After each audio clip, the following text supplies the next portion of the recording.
I watched my husband kiss his sister on the cheek that morning, and something in my chest twisted. Not jealousy. Something darker. Something I'd been ignoring for months, because acknowledging it would mean admitting my marriage was built on lies. It was our 10th anniversary. 10 years of what I thought was love, partnership, trust. I'd woken up early, made his favorite breakfast, blueberry pancakes with real maple syrup, the expensive kind he'd only buy for special occasions. I'd worn the silk robe he bought me last Christmas, the one that made me feel beautiful even at 42, even with the weight I'd gained after the miscarriage 3 years ago. I'd planned everything. Dinner reservations at the Italian place where he'd proposed. A weekend getaway to the coast. A renewal of the vows we'd made when we were young and stupid and believed forever actually meant something. But when I came downstairs, he wasn't alone. His sister, Rebecca, stood in our kitchen like she belonged there, her perfectly manicured nails wrapped around a coffee mug I'd bought at a farmer's market in Vermont. She smiled at me, that thin-lipped smile that never reached her eyes, and said happy anniversary like she actually meant it. If you've ever had that feeling, that crawling sensation under your skin that tells you something is wrong but you can't quite name it, then you know exactly where I was in that moment. And if you're watching this from somewhere in the world right now, drop a comment and tell me where you're from. Because what I'm about to tell you, what happened next, it could happen to anyone. It could happen to you. And please, check the description box below for more stories like this, because I promise you, this is just the beginning. My husband, Daniel, he kissed me on the forehead. Not the lips. The forehead. Like I was his sister, not his wife. Like I was something fragile he had to handle carefully, something that might break if he touched me too hard. Baby, he said, using that soft voice he perfected over the years. I know we had plans, but Rebecca needs help with something at her place. Just for a couple hours. Then we'll have the whole day, I promise. I looked at Rebecca. She wouldn't meet my eyes. It's our anniversary, I said, hating how small my voice sounded. Hating that I had to remind him. Hating that his sister was standing in my kitchen on the one day that was supposed to be ours. I know, sweetheart. I know. But it's important. Family emergency. Family emergency. Those words had been used so many times over the years. Always when Rebecca called. Always when Daniel dropped everything to run to her side. She'd been divorced twice. Couldn't hold down a job. Constantly needed money or help or someone to listen to her complain about her life. And Daniel, devoted brother that he was, always answered. But this time felt different. What kind of emergency? I asked. Rebecca finally looked at me. Her eyes were cold, calculating. Woman stuff, she said. You wouldn't understand. Woman stuff. As if I wasn't a woman. As if I hadn't been married to her brother for a decade. As if I was some outsider who couldn't be trusted with the truth. I wanted to scream. I wanted to throw the pancakes in the trash and lock myself in the bedroom and cry. But instead I smiled. I nodded. I said okay, because that's what I've been trained to do. Be understanding. Be supportive. Don't make waves. Don't be the nagging wife who complains when her husband prioritizes his sister over their anniversary. Take your time, I said, and the lie tasted bitter in my mouth. Daniel grabbed his keys, kissed my forehead again, and walked toward the door. But then he stopped, turned back, whispered something to Rebecca that I wasn't supposed to hear. But I did hear it. While I distract her, you go check the attic in our house. The attic. Our attic. The one I'd been asking Daniel to clean out for 2 years. The one he always said was too cluttered, too dirty, too dangerous for me to go up there alone. The one he'd installed a new lock on 6 months ago, claiming it was for security. Rebecca nodded, just a small dip of her chin. Then she looked at me one more time and I saw it. Guilt. Fear. Something that made my blood run cold. They left together. Daniel in his truck, Rebecca in her silver sedan. I stood at the window and watched them drive away, and my hand started shaking. I knew. In that moment, I knew something was terribly, horribly wrong. I'd spent 10 years trusting this man. 10 years, building a life with him. We'd bought this house together, a 3-bedroom colonial in a quiet neighborhood in Pennsylvania. White picket fence. Big backyard. Room for the children we'd never had. I'd given up my job as a high school English teacher to support his career in real estate. I'd cooked his meals, done his laundry, smiled at his colleagues during company dinners. I'd been the perfect wife. And all this time, he'd been hiding something in our attic. I went upstairs. Slowly. Each step felt like walking through water. The attic access was in the hallway ceiling, a pull-down ladder that creaked when you opened it. I reached up, grabbed the cord, pulled. Locked. Of course it was locked. The new lock he'd installed. The one I'd never questioned, because why would I? Why would my husband lock me out of part of my own house? I went to our bedroom, searched his nightstand, his dresser drawers, under the mattress. Nothing. No key. No explanation. Just the growing certainty that my marriage was a lie. My phone buzzed. A text from Daniel. Be back in a few hours. Love you. Love you. 2 words that used to make my heart flutter. Now they felt like a slap. I sat on the edge of our bed, the one we'd picked out together at a furniture store in Philadelphia, and I tried to think.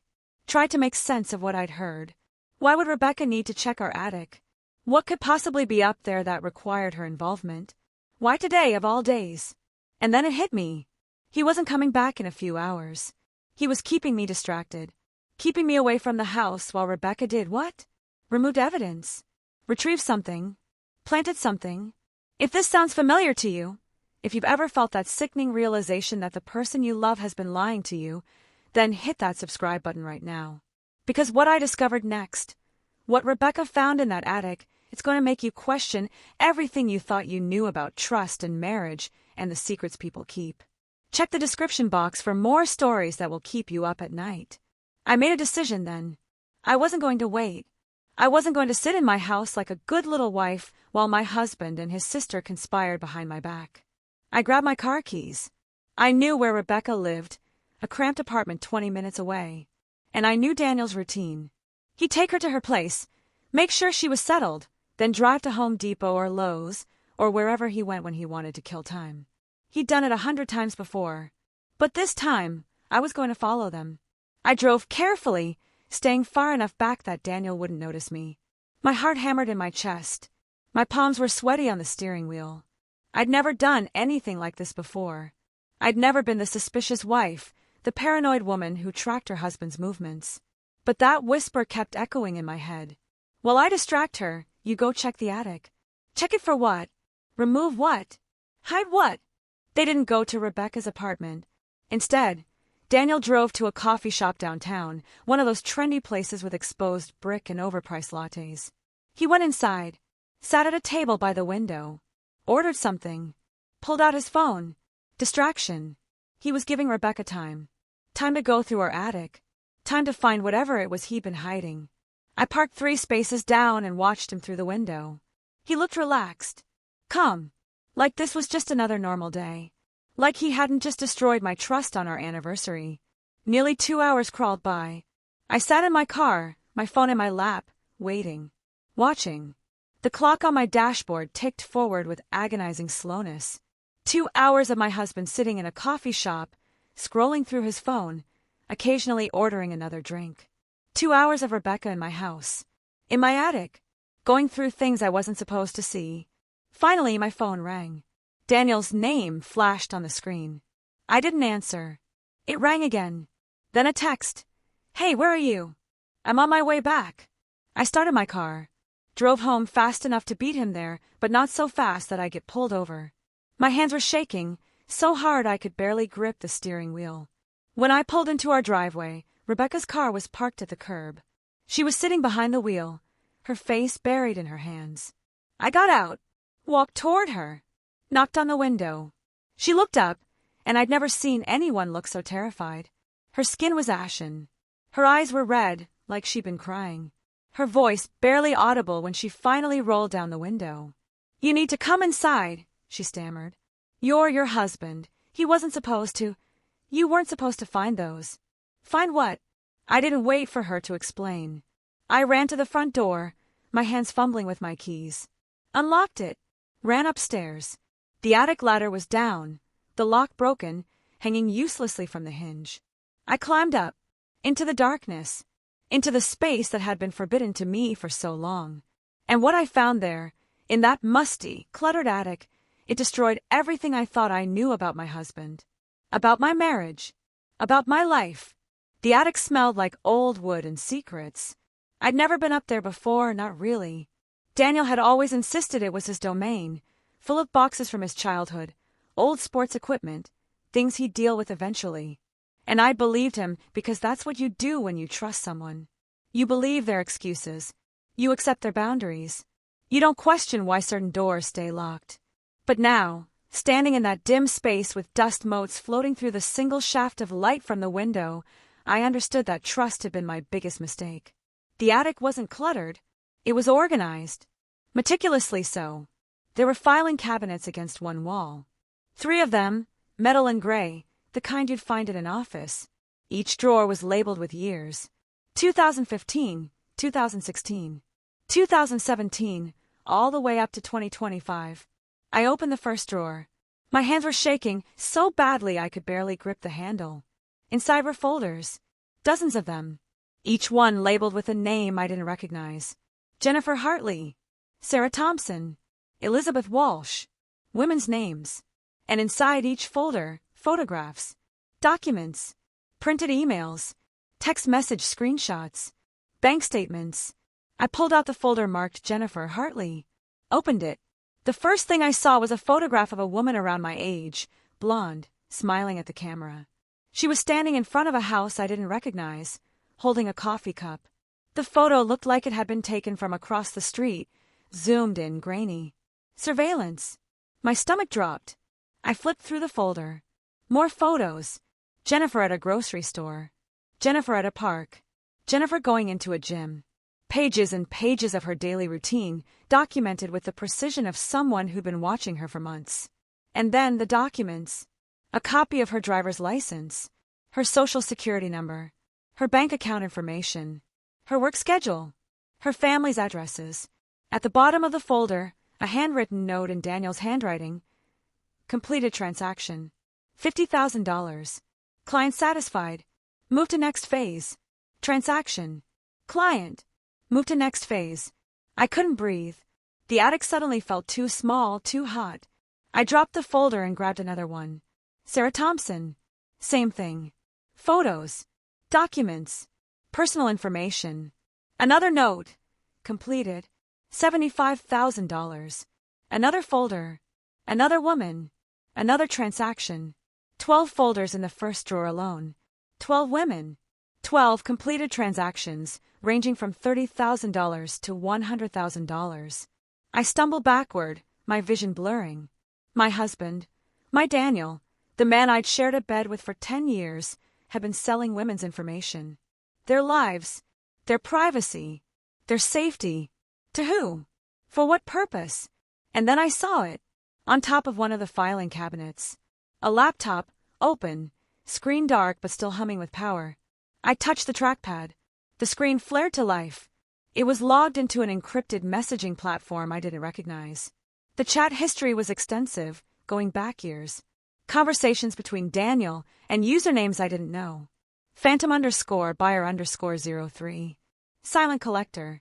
MarketWatch _ 77.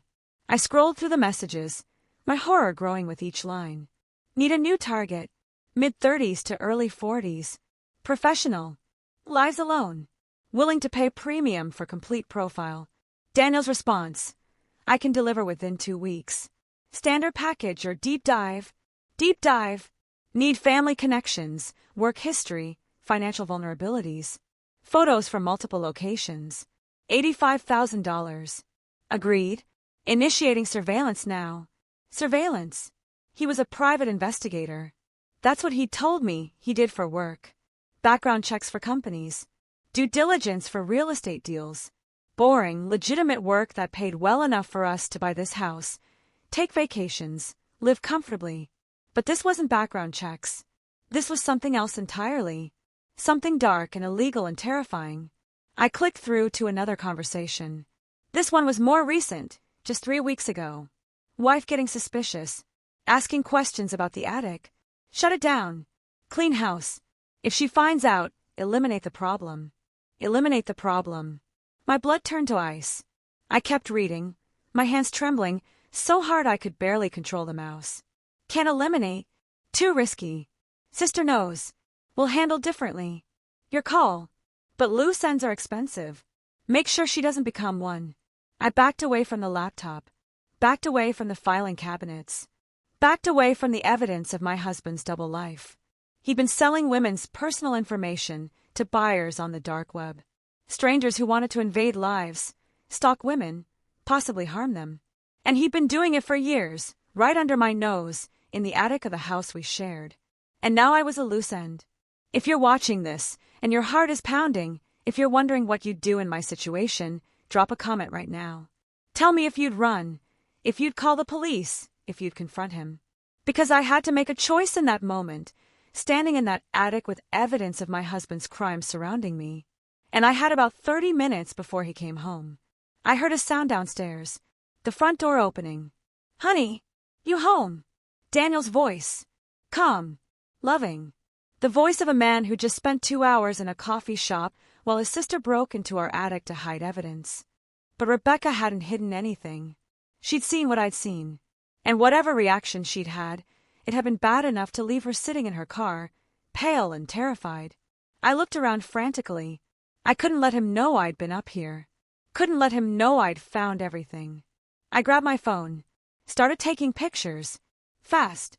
The filing cabinets. The laptop screen. The folders. The notes in his handwriting.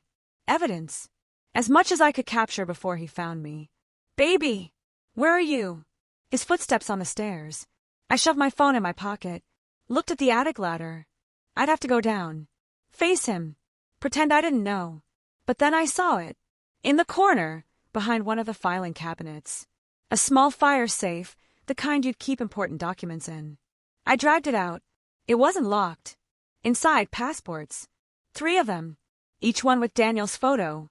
Different names. David Brennan. Derek Hayes. Daniel Turner. Multiple identities. Jesus Christ, I whispered. Honey! He was right below me now. In the hallway.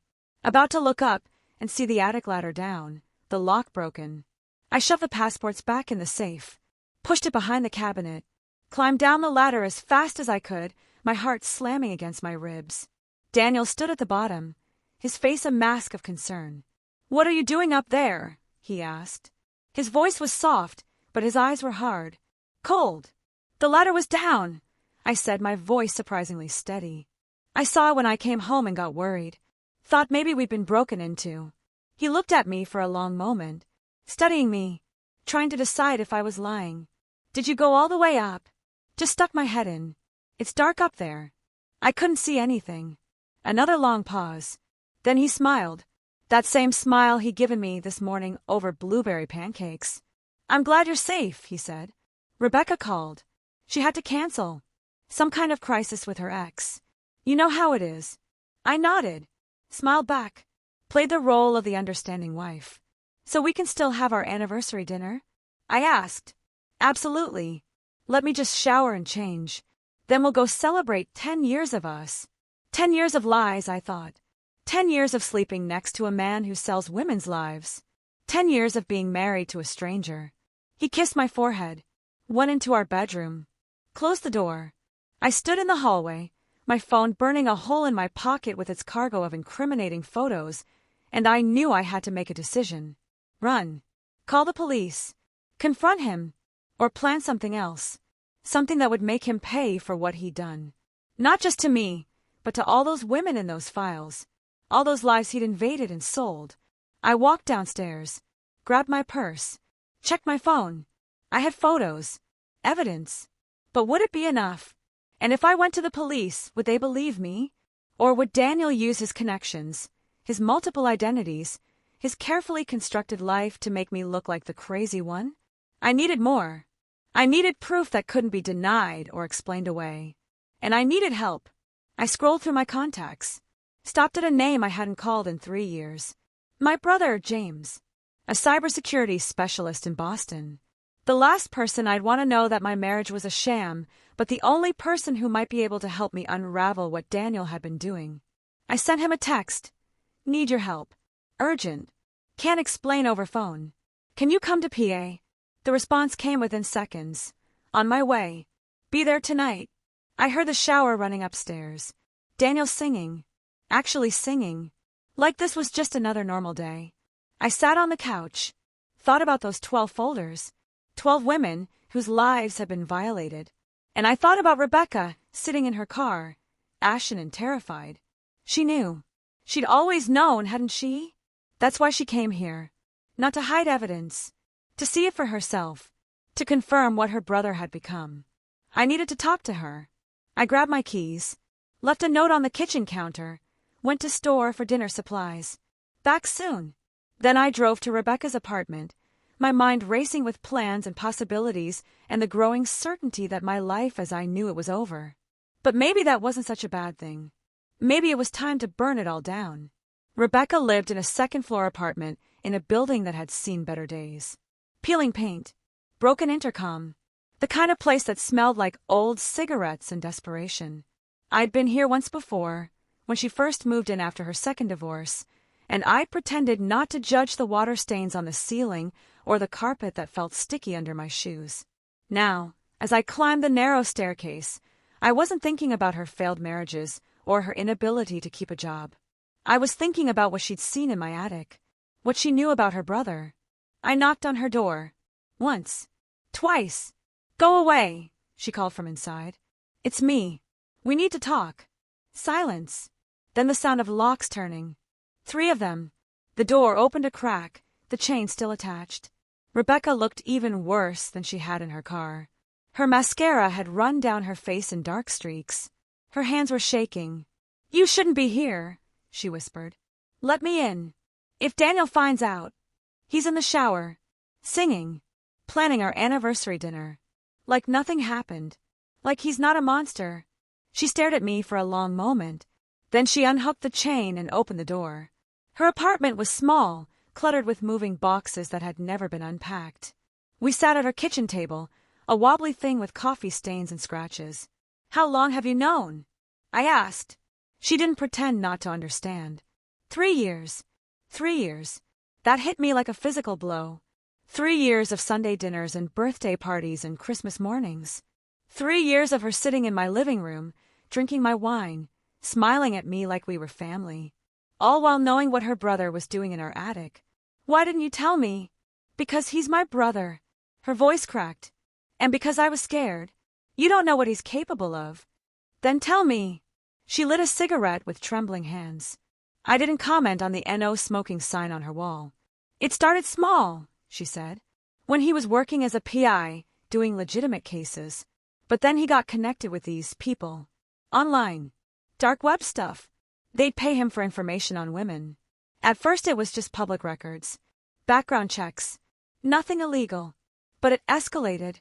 Yeah, it escalated. He started doing surveillance. Following women. Breaking into their email accounts. Hacking their phones. Building these complete profiles. Everything about their lives. Their habits. Their schedules. Their vulnerabilities. I thought about those folders. 12 women. Probably more in the other drawers. What did the buyers do with the information? Rebecca took a long drag on her cigarette. "I don't know. I don't want to know. But Daniel, he didn't care. He said they were probably just obsessed exes or private investigators or jealous coworkers. Harmless. Harmless." I laughed, but there was no humor in it. He was selling stocking kits. "I know. And you let him." "I didn't let him. I couldn't stop him." She looked at me, and for the first time I saw genuine fear in her eyes. "He has things on me too. Documents. Photos. He said if I ever told anyone, if I ever went to the police, he'd make sure I went down with him." That sounded like Daniel. Always thinking 3 steps ahead. Always protecting himself. "Why did he send you to the attic today?" I asked. "To get the laptop. And the most recent files. He was going to move them to a new location. He said you'd been asking questions, acting suspicious. He wanted to clean house before you found anything. But you didn't take anything." "No." She stubbed out her cigarette, immediately lit another. "I went up there and I saw all those women, all those folders, and I thought about what I've been complicit in, what I've allowed to happen because I was too scared to stand up to him. So what changed?" She looked at me, and I saw tears streaming down her face. There was a new folder. Started just last month. Someone he was currently working on. My breath caught. Who? She walked to her couch, pulled something out from between the cushions. A manila folder. She handed it to me. I opened it with shaking hands. The first photo was of me, standing in front of our house, getting into my car, walking through the grocery store. My husband had been surveilling me. He's planning to leave you, Rebecca said quietly. But he can't just divorce you. You'd get half of everything. The house. His business. You'd ask questions. Maybe find things he doesn't want found. So he's going to sell my information. My voice sounded hollow, distant, like it belonged to someone else. Worse than that. Look at the notes. I flipped through the folder. Past the photos. Past my daily routine documented with clinical precision. To a handwritten note at the bottom. Full erasure package. $250,000. Deliver by November 15th. Buyer confirmed. Will handle disposal. Disposal. He was going to have me killed. If you're watching this right now and you feel that chill running down your spine, that sick realization of how dark the world can be, then you understand where I was in that moment. Check the description box below for more stories like this, because I promise you, the human capacity for evil is something we all need to understand. I closed the folder, set it on the table. My hands were surprisingly steady now. The shock had worn off, replaced by something cold and hard. When? I asked. Soon. Before Thanksgiving. He already has half the payment. He's been acting like everything is normal until he gets the rest. I thought about this morning. The pancakes, the kiss on the forehead, the fake disappointment about our anniversary being interrupted. He'd been planning my murder while eating breakfast. I need your help, I said. Rebecca shook her head violently. No, I can't. He'll know I talked to you. He's going to kill me, Rebecca. Your brother is going to murder his wife. Are you really going to let that happen? She covered her face with her hands. Her cigarette burned forgotten in the ashtray. I don't know what to do, she sobbed. I did, though. For the first time in hours, maybe in years, I knew exactly what I had to do. I pulled out my phone, showed her the photos I'd taken in the attic. I have evidence. My brother is a cybersecurity expert. He can help us access the laptop, find the buyers, expose everything. But I need time. I need Daniel to think everything is normal. That I don't suspect anything. How long? A week. Maybe 2. Can you help me? She looked at the photos on my phone. At the evidence of her brother's crimes. At the life he'd built on the backs of women he betrayed. Finally, she nodded. What do you need me to do? We spent the next hour planning. Rebecca would play along, act like nothing had changed. She'd help me access Daniel's laptop when he wasn't home. She'd feed me information about his schedule, his contacts, his next moves. And in return, I'd protect her. Make sure when this all came crashing down, she wasn't buried in the rubble. When I left her apartment, the sun was setting. I drove home slowly, practicing the smile I'd need to wear.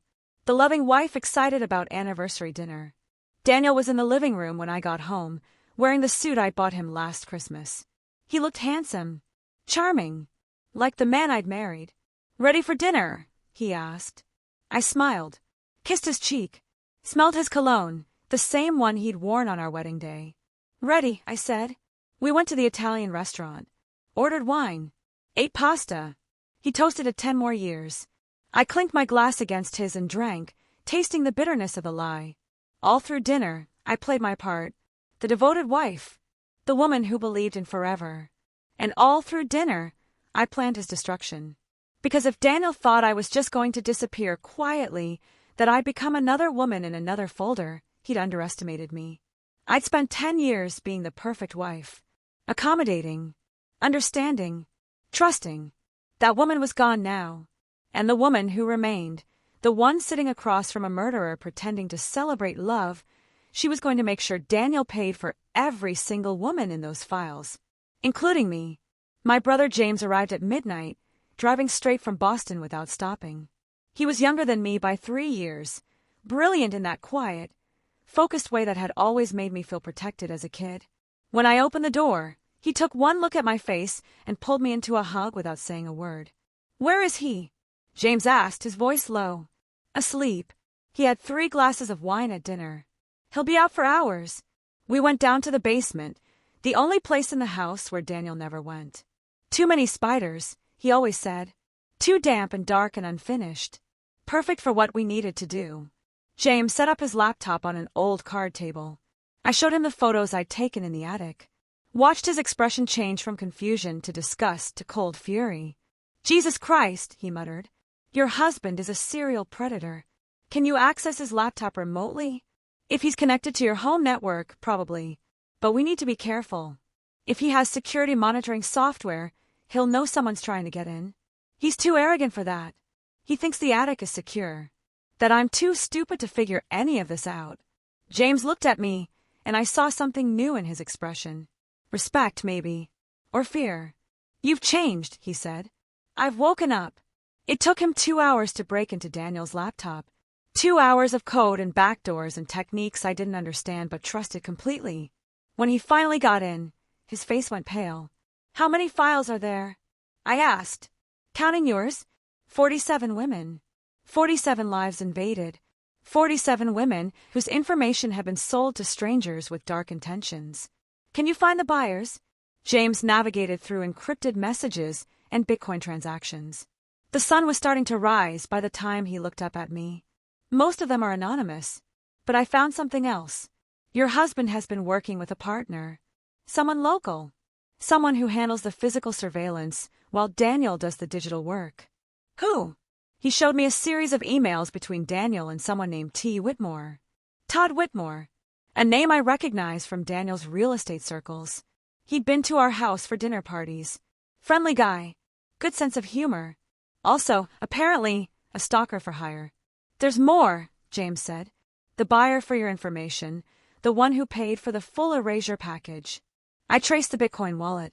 It belongs to a shell company owned by someone named Michael Rossetti. The name meant nothing to me. Who is he? According to his social media, he's your husband's college roommate. My mind reeled. Daniel's college roommate. Someone from his past. Someone who'd known him long enough to know what he was capable of. Why would he want me dead? James pulled up more files. More messages. And then I saw it. A conversation from 2 years ago. If anything happens to me, Michael gets everything. House. Business. Assets.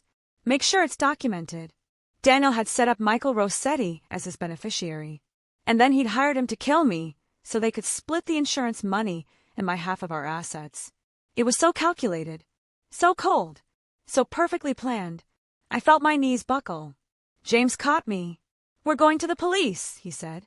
Right now. We have evidence. We have proof. But I shook my head. No. Not yet. What? Why? Because going to the police meant Daniel would lawyer up, claim the files were planted, use his contacts in law enforcement to muddy the waters. I'd watched enough crime documentaries to know how this worked. Men like Daniel, white-collar criminals with resources and connections, they rarely faced real consequences. And I wanted consequences. I need you to do something for me, I said. I told James my plan. He argued at first, said it was too dangerous, too risky. But eventually, he understood what I did. This wasn't just about stopping Daniel. It was about protecting all those other women. And about making sure he never had the chance to do this to anyone else. Over the next week, James and I worked in secret. He created a secure website and uploaded every single file from Daniel's laptop, every woman's profile, every buyer's information, every transaction record. Then he sent anonymous tips to the FBI, the police departments in every city where the victims lived, and several investigative journalists who specialized in cybercrime. We called it Operation Exposure. While James worked his magic online, I played the perfect wife.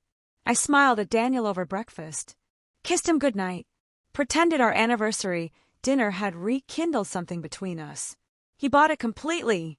Why wouldn't he? I'd been playing this role for 10 years. On the 8th day, Rebecca called me. He knows something's wrong, she said. Her voice panicked. He's been checking the attic constantly. He knows someone was in his files. Has he said anything? Not directly. But he asked me if you'd been acting strange. If I talked to you.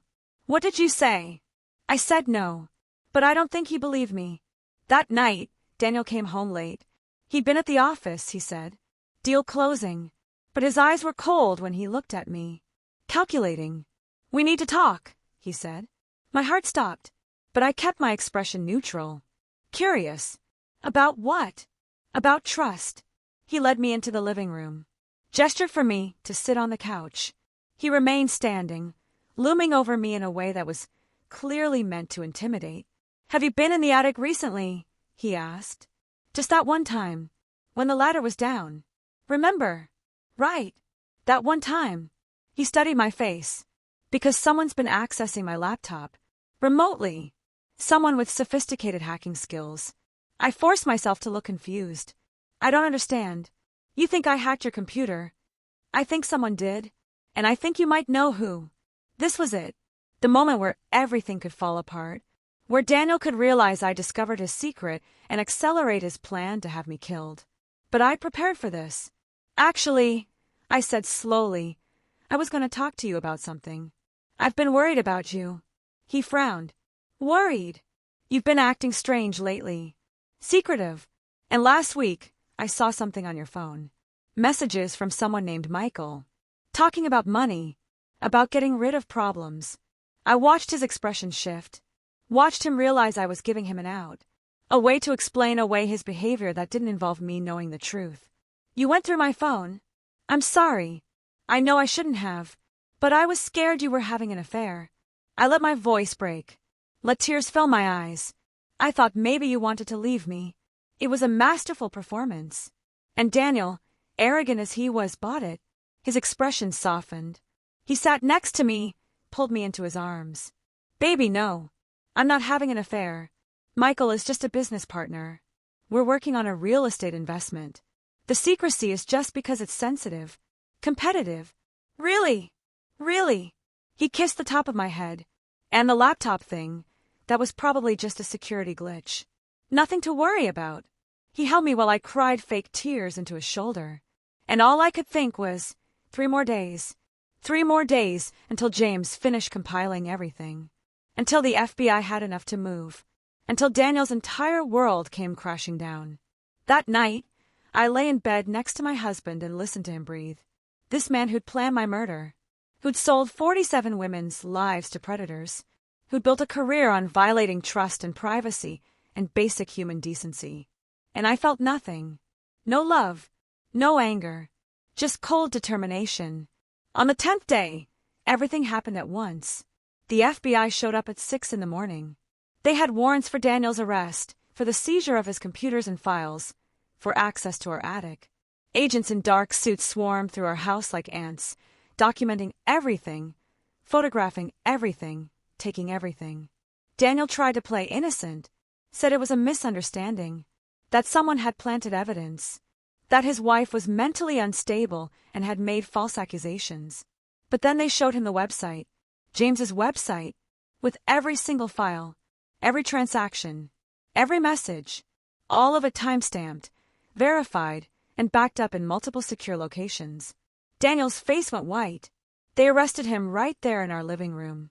Read him his rights. Put handcuffs on his wrists while I watched from the kitchen doorway. As they let him pass me, he looked at me with such hatred that I actually took a step back.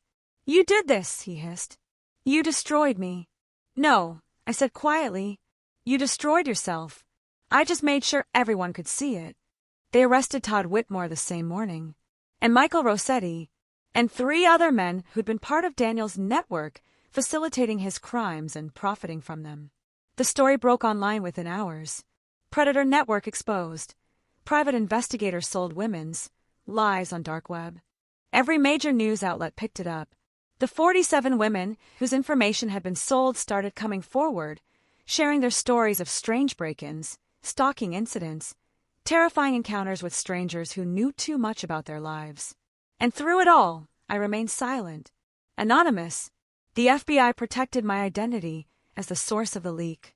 As far as the public knew, the investigation had started with an anonymous tip from a concerned citizen. Only James and Rebecca knew the truth. Rebecca testified against her brother. In exchange, the prosecutors gave her immunity. She moved to another state, started over. We don't talk anymore, but I hope she found some peace. The trial took 8 months. Daniel's lawyers tried everything, claimed entrapment, challenged the evidence, argued that the website constituted illegal hacking. But the jury saw through it all. They convicted him on 47 counts of stalking, identity theft, conspiracy, and wire fraud, and 1 count of conspiracy to commit murder. My murder. He got 35 years. Minimum. No parole. I sold the house. Couldn't stay in a place that held so many lies. Moved to Oregon, where my brother lives. Got a small apartment near the coast. Started teaching again, English at a community college. And slowly, painfully, I rebuilt my life.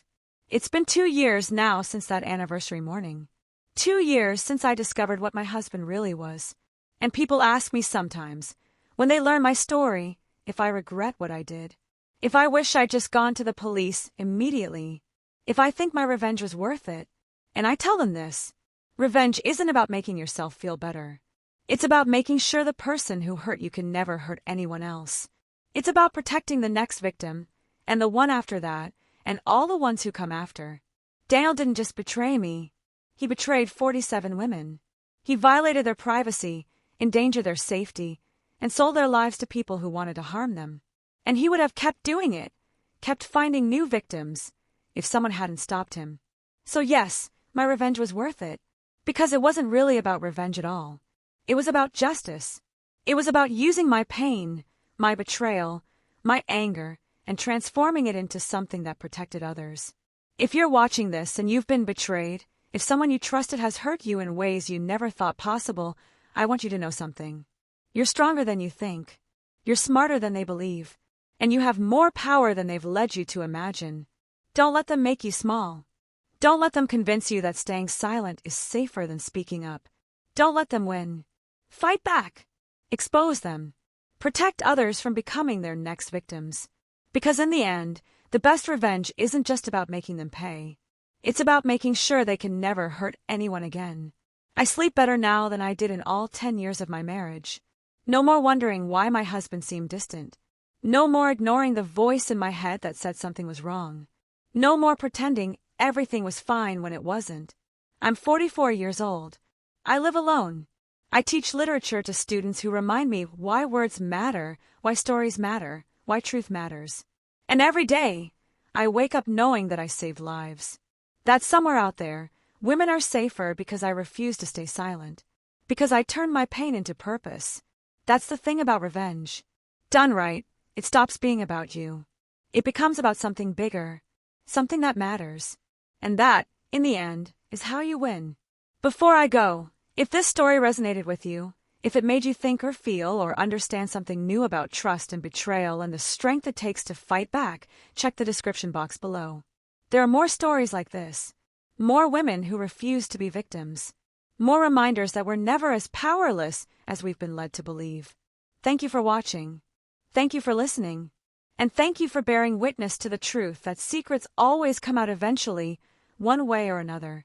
The only question is whether you're brave enough to be the one who brings them into the light.